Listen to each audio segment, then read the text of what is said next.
You're now listening to episode 86 of the Real Estate CPA Podcast. Your source for all things real estate, accounting, and tax.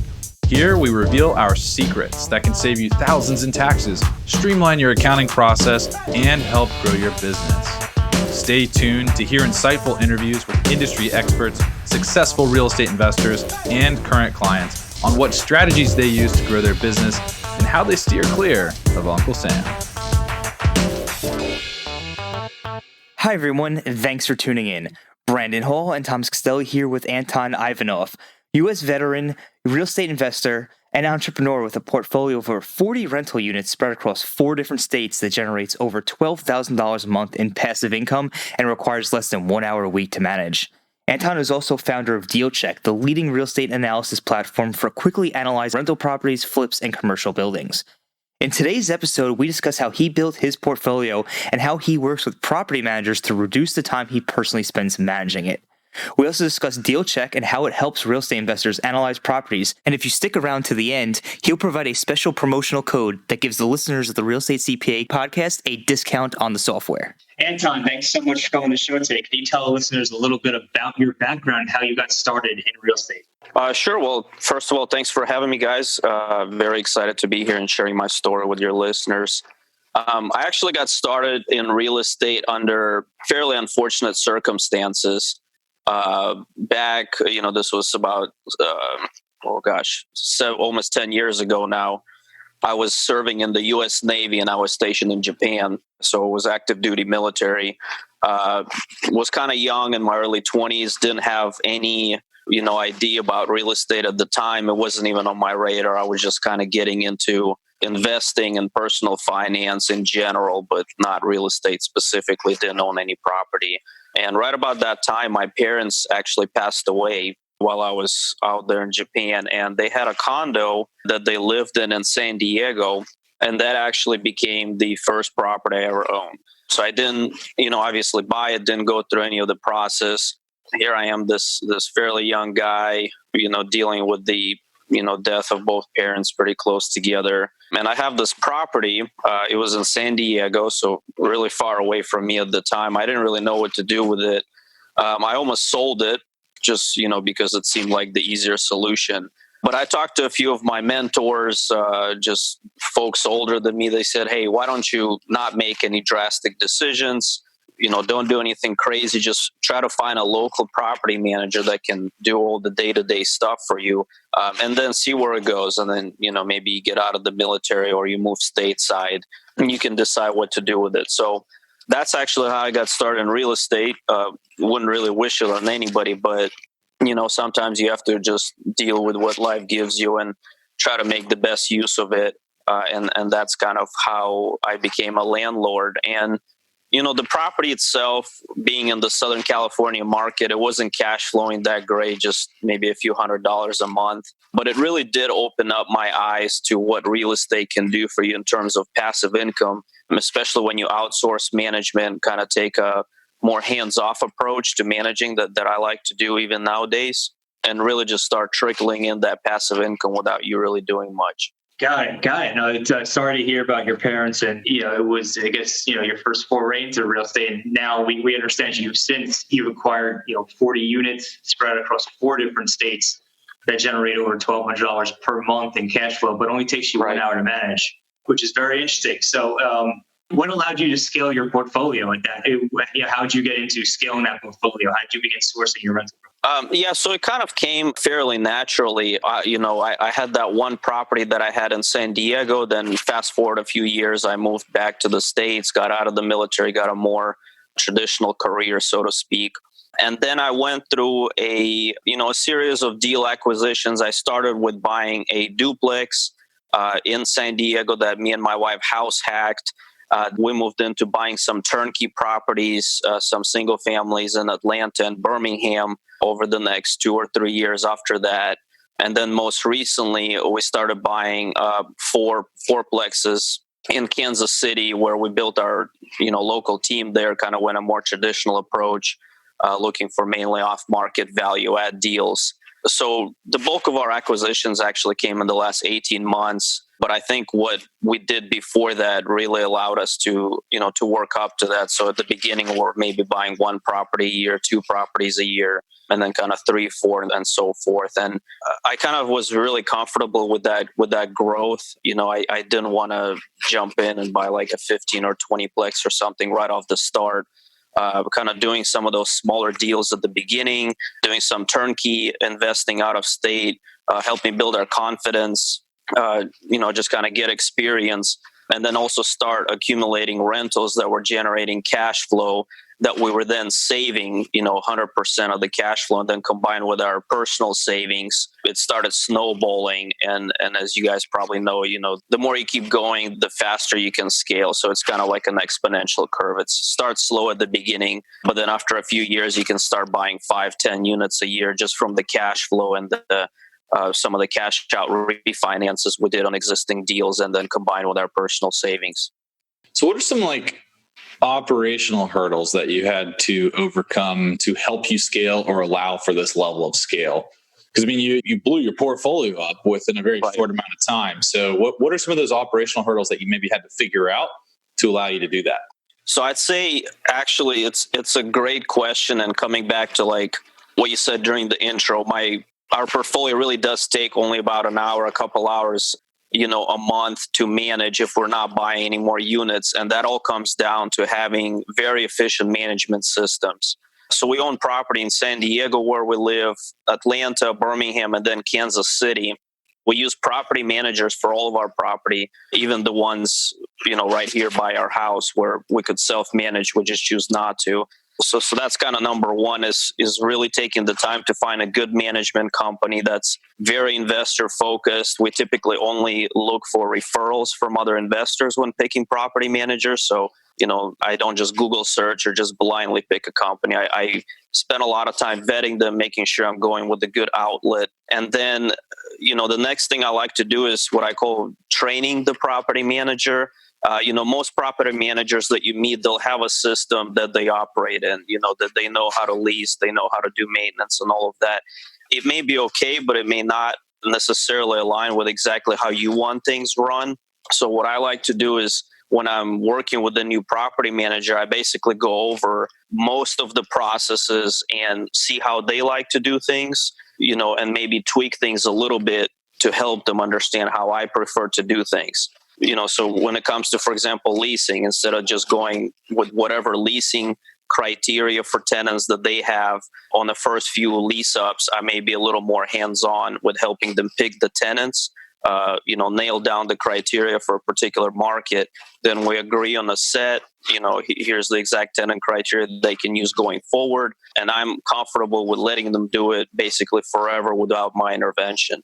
Same thing goes for maintenance, for make-readies. We would go through a few make-readies, basically build a checklist for each property or kind of a group of properties if they're very similar. Say, hey, these are exactly the items I want done. Here's a pre-approved maintenance budget. We go over the materials that they're going to use. So I'm kind of more hands-on during the beginning phases of working with a new property manager. But by kind of going through this, it allows you to train them, so to speak, do things the way you like to do. And then after a while, you don't have to be involved at all. But at the same time, that things are getting done right or the way you want to, and you can have that peace of mind and obviously, don't use your personal time and use it on something else.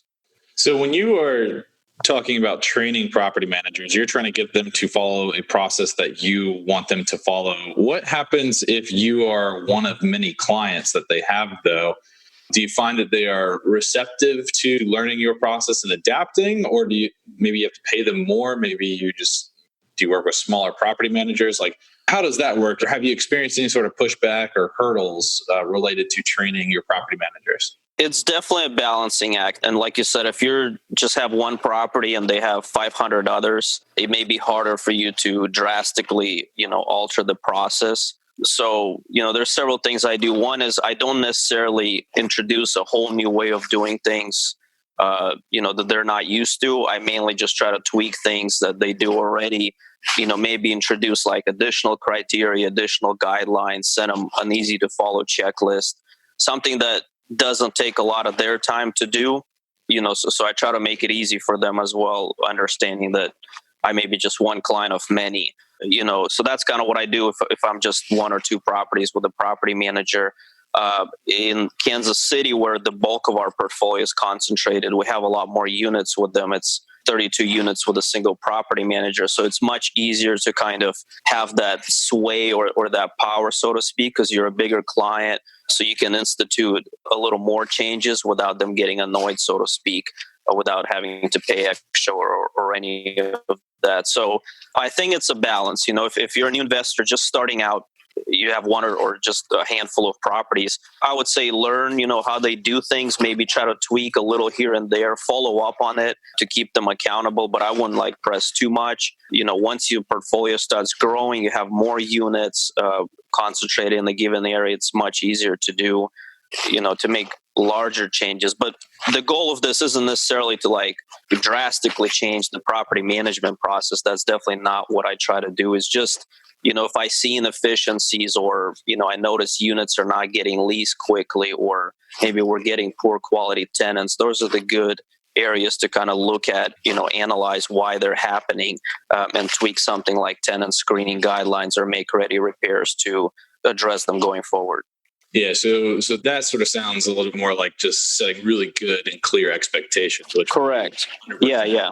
Yeah, we're not going in and just saying, hey, run your business differently. Exactly. Forget how you've been doing it. It's more like, okay, look, I know that you've been leasing properties in this area, but maybe in this particular subdivision, we need to make a few little tweaks, lower the rents or improve our screening just to improve tenant quality or something like that. So it's more like little changes. That makes a lot of sense. Yeah. And I kind of akin that to running this CPA firm, right? At the real estate CPA here. We are 14, 15 big now. And we have our processes now. We've iterated and changed, and we have figured out basically with certain levels of investors what they need from a tax and accounting perspective. And we tell them, you're following our process or you're not going to be a client, because we've gone through the iterations. That said, we for sure have larger clients where we customize, we adapt. And I was talking to, I can't remember exactly who it was, but it was somebody that was a potential client. I was talking to him and I was like, look, the way that you can kind of think about professional services in general, right? Not just our firm, but really any firm out there, any sort of property management company as well. And you've alluded to this with this 32 unit deal. So I'm coming full circle, and it's going to make sense. Imagine that we're flying an airplane, right? We've got coach, or we'll call it economy plus to make it sound better.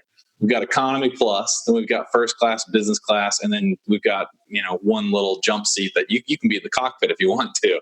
And at each level, you get a different set of services, you get a different set of customizations. Right. And I always think it's important for folks just to remember that as they're going through, again, you alluded to it yourself. You've got this 32 unit property, all of a sudden you've got a lot more pull. And that makes a lot of sense. So if you've got a single family home and you're telling the property manager what to do and change the processes, unless they're a small property manager, I'd imagine that there'd be a little bit of pushback there, because I can only imagine it from our firm's perspective. But all of a sudden, if you've got a larger client, you've got a lot more pull there. And it's not necessarily hey, you're doing everything wrong, but exactly like you said, let's set some really clear expectations here, just that I know what to expect of you and you know what to expect of me, and that we're all on the same page. And when you have more pull, you get a little bit more attention, which is always nice. That's good to go through. That's good to hear. No, I totally agree with you. And one thing I'll add to that is, I think on the contrast, I've spoken with a lot of other investors who are small time, maybe just a few properties, and they keep telling me how unhappy they are with their property managers. And the first thing I ask them is well, have you tried to talk to them? They say, well, they take forever to lease up my units. And I go back and say, well, have you looked at what criteria they're using? Have you looked at how they're advertising? So I guess the message I'd like to portray is that even a good property manager, they may slip from time to time. They may, your property may fall through the cracks, or the area that your property in may need some tweaking. And there's nothing wrong, even if you're a small client, with asking questions, with trying to maybe suggest certain things to them or ask certain things to change, because a good property manager will at least look at what you're saying, say, hey, this does make sense, or maybe this doesn't make sense, but explain to you why. So don't just sit there, I guess, and coach and you haven't got your water and hours on the plane. There's nothing wrong with calling that flight attendant button and saying, hey, you must have missed me. So Economy plus. Economy plus. You get a carry on now with Economy Plus, which is really all right. No. What you're saying makes a lot of sense, and more. I guess more of what I'm hearing is you're approaching it as, hey, look, my property management is an integral part of my business. Even though I'm not doing it, I still need to understand the function. I need to understand advertising. I need to understand the processes that they're running through, and either I can suggest some tweaks, or I just need to go find another property manager that's going to more align with how I want that arm of my business to be run, and that makes total exactly sense. Yeah. So talk to us about how you manage your portfolio in an hour a week. Well, so picking back on what we're just talking about, I think having efficient property managers that you're comfortable with, that what they're doing, how they're doing things, basically gives you the peace of mind not to micromanage them. And that's another thing that after the initial training, grooming process, whatever you want to call it, I'm a big believer in not micromanaging property managers. So I don't go in there and look at every lease that they're signing, every maintenance action that they're doing. I don't review any of that before it happens, unless it's like a big item, which really saves you a lot of time. So actually the time that I spent each month on more portfolio comes down to really two things. One is I usually have a catch-up phone call with at least some of my bigger property managers, which may take like about 20-30 minutes each week. We basically get on the phone, we just run down through, do they have any big issues that I should know about? Is there some trends that they're seeing, like, more vacancies than usual? So a very high level phone call. And then second thing is reviewing the property management statements that I get from them, which, doesn't take a lot of time, but basically gives you a monthly summary of where you can see what maintenance was performed, how many units are vacant, that sort of thing. So as my portfolio kind of grew, I started managing more on an aggregate level, just looking at general trends, inefficiencies, that sort of thing. But I don't, step in and manage the maintenance, the tenant screening process, the inspections, none of that stuff. And that really is what allows me to spend so little time on it, because once the property managers are, comfortable with how I like to do things, and once I'm comfortable with them, there's not much I need to do on a daily basis. Just kind of monthly reporting, monthly statement reviews. And I do like to, catch up on the phone with them at least once every few months or once every month, just to see how things are going. This is all great information, a lot of great management principles. So just discussed here for everybody who's listening. I got to say, too, before we move into the next question, that from my personal experience, hiring a good property manager is the number one way to not do anything on a property, or do very little. I mean, we've had an 82-unit apartment building that we're about to sell, me and the group that I'm involved in. And there's like almost nothing that we have to do. It's almost unbelievable. Yeah, it feels unreal sometimes. That you have all these tenants and money just coming in, but you're not really doing much for it. Yeah. So moving on, and we also know you're the CEO and founder of DealCheck, a platform that helps real estate investors analyze properties. That includes single-family, multifamily, fix and flips. Could you tell us a little about what the software is and how it helps investors? Sure. So DealCheck actually started from a small personal project that I built myself. I'm a software developer by trade. And I kind of put together a quick mobile app to analyze just rentals at the time. And at first, I just showed it to a few colleagues, a few friends, and fellow investors. They loved it. So it grew organically from there. And, we really established ourselves in the last few years as one of the leading real estate analysis platforms in the U.S. And our software was designed from the ground up with just a single purpose to help you do all your due diligence, research, and analysis in one place for basically any type of investment property. So you can log into, DealCheck online at dealcheck.io, or you can download the DealCheck mobile app for iOS or Android. And, I'm not exaggerating this, in probably less than 30 seconds, you can punch in just a few numbers about a property. Actually, you can type in an address and it will import most of the data about the property for you. And then you can just customize things like financing and what price you're buying it at and your closing costs. And we'll calculate the full analysis, projections, all the return numbers for rentals, flips, multifamily, commercial deals, wholesales, BRRRs, So it's kind of an all-around property analysis solution that we hope is, the only tool you'll ever need to analyze any property, which is obviously a crucial step in the real estate investing life cycle. And then we've built a few other cool tools around the core analysis feature. Like I mentioned, you can import property data from public records to help you save time and not have to punch in everything manually. You can look up rental and sales comps right inside our software to help you estimate the ARVs or the what the rent should be for each property. You can export reports. So if you have lenders or clients or partners that you're working on the deal, you can one-click export a PDF that will have a full analysis of the deal, all the projections, everything you can send around. And there's an offer calculator built in that will help you kind of punch in some criteria, maybe your minimums, your maximums for various metrics. And our software will show you what price you can offer on the property to make your criteria meet. So it's kind of an all-around property analysis tool. Again, we're really focused on just that piece of the real estate investing pipeline where, it's not a CRM, it's not really an accounting software, but we try to be the best at specifically property analysis. So there's a lot of analysis spreadsheets out there, plenty of them online. How does this differ? How does DealCheck go above and beyond what the spreadsheets can provide? Sure. So there's, several things that we've done over the years that we think really positioned us above others. The first one is how many customization options our tool offers. So a lot of tools that I've seen, they're kind of limited. There's a few numbers you can punch in, but it's kind of just takes you to analyzing a basic deal. If you have creative financing strategies or different, non-mainstream scenarios, those tools usually don't have the flexibility to analyze them. And we really build DealCheck to support virtually unlimited customization for each deal because we know there's so many different ways you can buy or sell real estate. So there's a ton of customization option.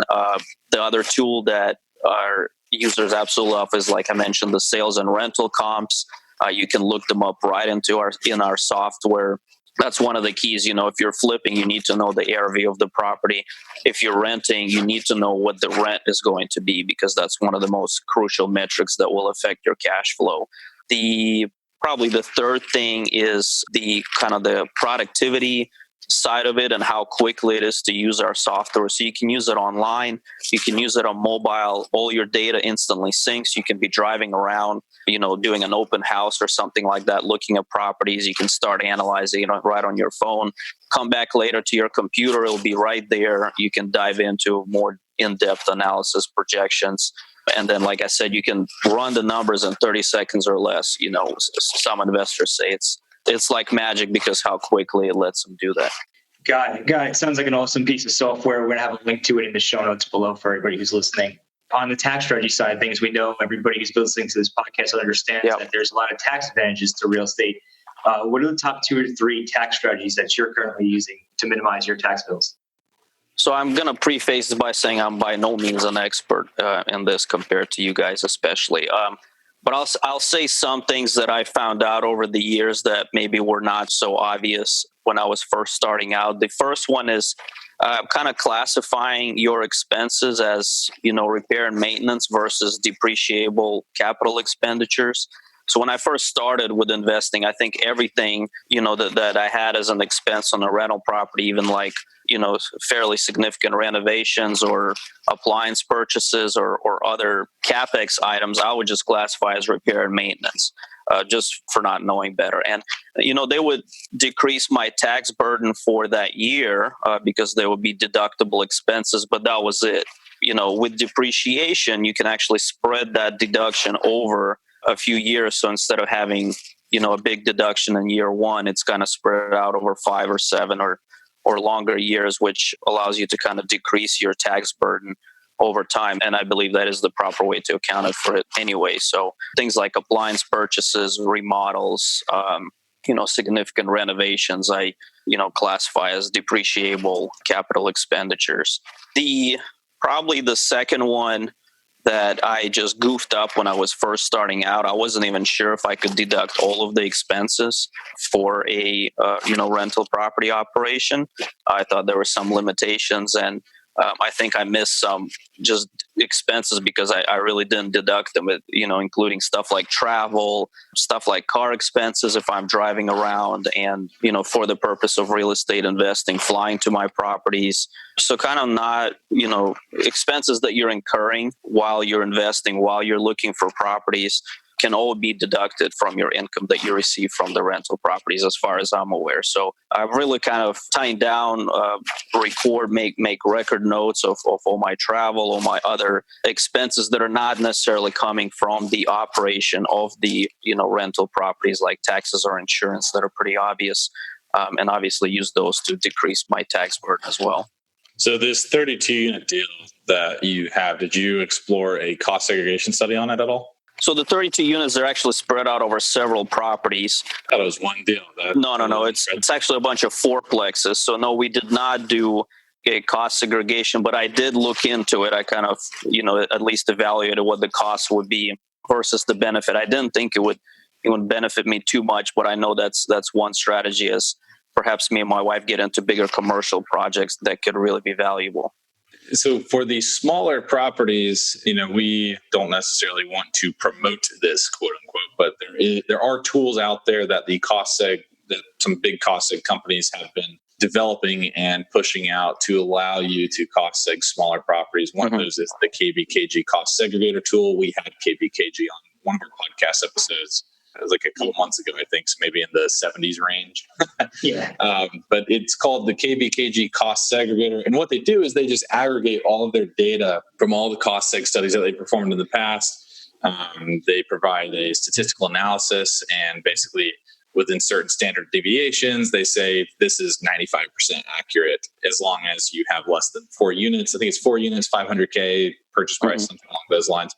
So that's always something that you could explore. The caveat, of course, is that they're not battle tested yet, so they haven't, at least to my knowledge, gone through any sort of audits, and that'll be the real test of time. But that is an option. So even for the smaller properties, you could theoretically go do one of these desktop cost seg studies, get them done. I would always recommend buying the audit support that these companies offer, so that if you do get audited, you have somebody to come in and defend you or run the full report. But that's certainly something, especially on the 4-unit properties. You get a little more flexibility. The more units under one roof, the more flexibility you're going to get at the end of the day as it pertains to writing things off. I definitely got to check it out. And for everybody who's listening, that's episode 76 of our podcast. You can find the episode with KBKG. Outside of DealCheck, what's some other software or tech that you're using in your business that you couldn't live without? Probably, I'll mention 2. The first one is kind of cliche. It's Evernote. It's a note-taking app. Absolutely essential, I think, for anybody running a business or having real estate, just keeping your thoughts organized, checklists, to-do lists. I mainly use it actually for to-do lists and checklists. It's really easy to set up and take with you again in your phone or computer. And then obviously I'm a big fan of QuickBooks Online and their accounting software for, that's what I use for my business, for my real estate. It's kind of hands down the de facto leader, I think, in the accounting and bookkeeping space. So I would definitely recommend that once your operation grows or you have a business or a significant real estate portfolio.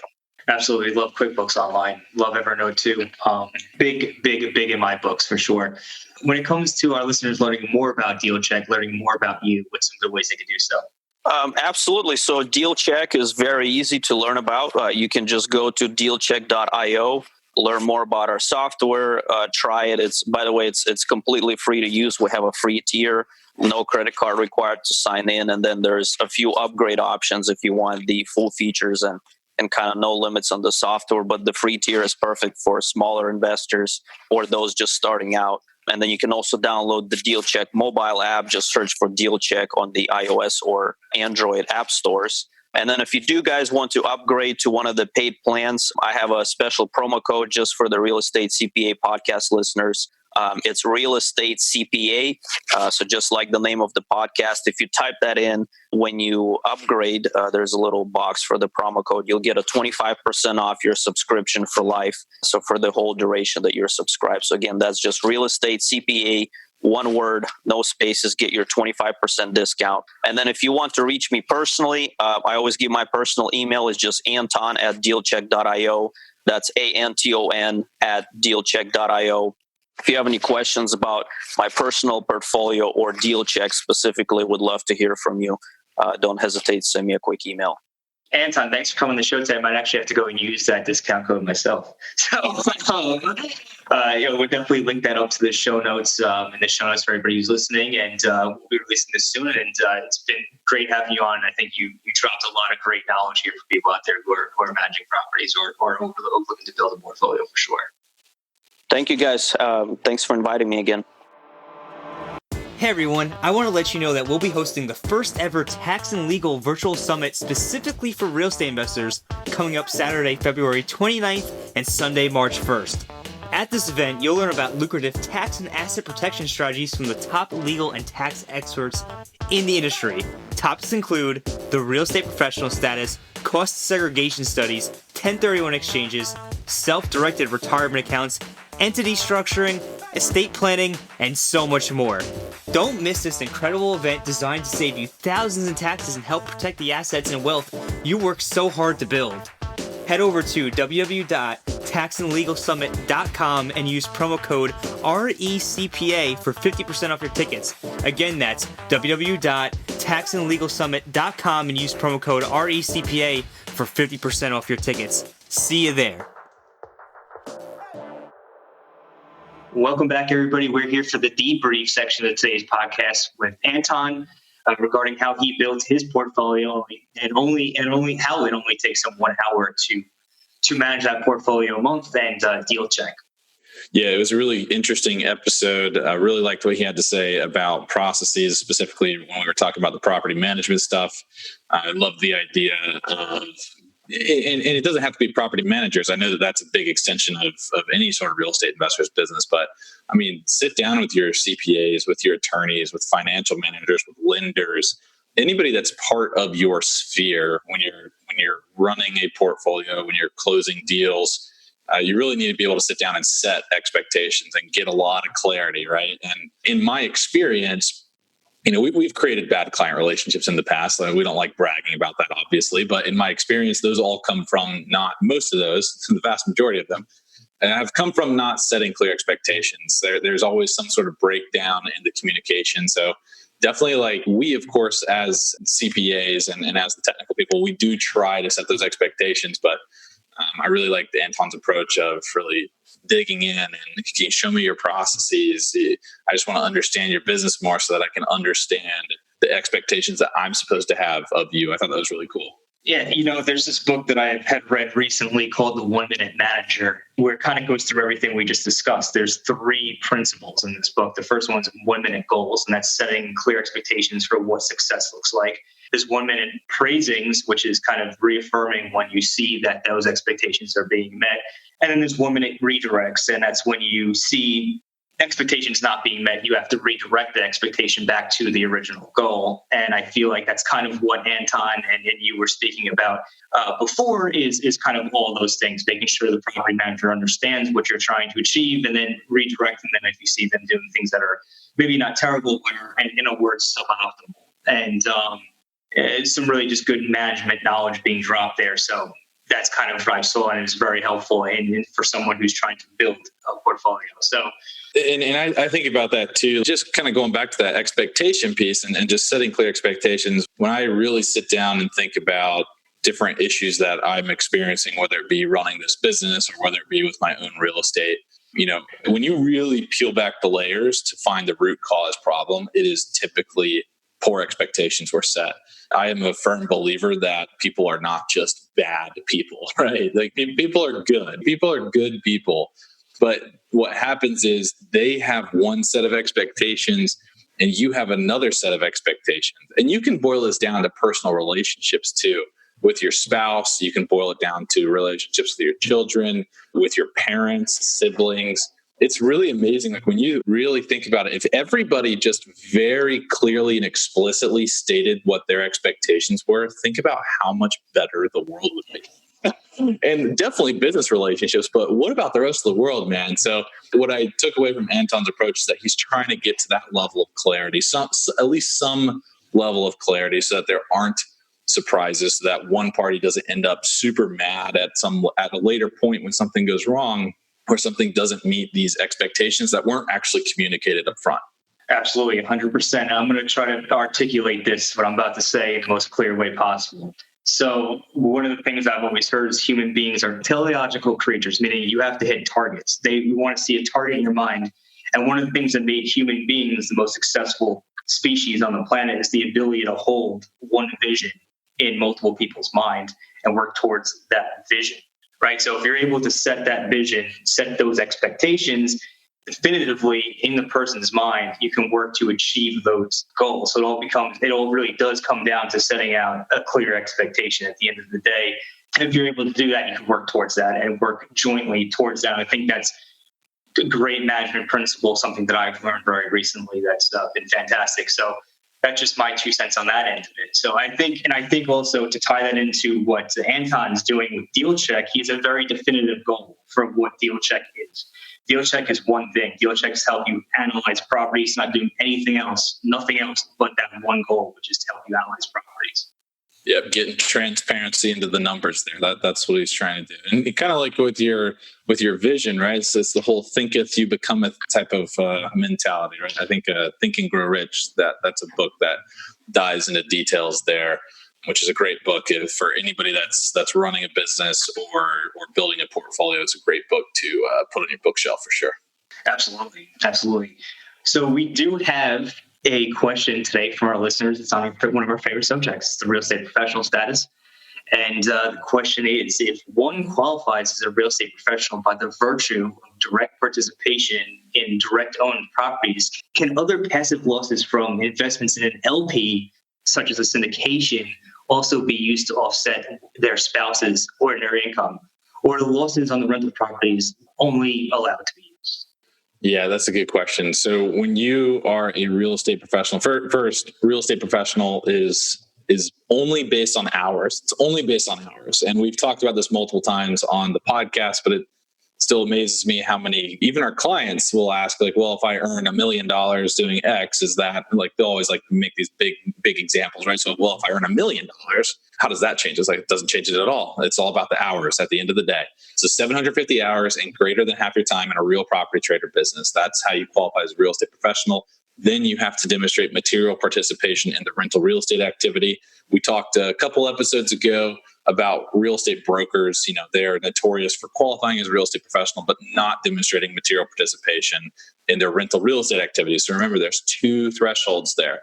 Now, when you're a deal sponsor and you qualify per the hour requirements, you qualify as a real estate professional, you have to be on the GP side. You can't be on the LP side. Your LP hours are not going to count. And LP means limited partner, GP means general partner.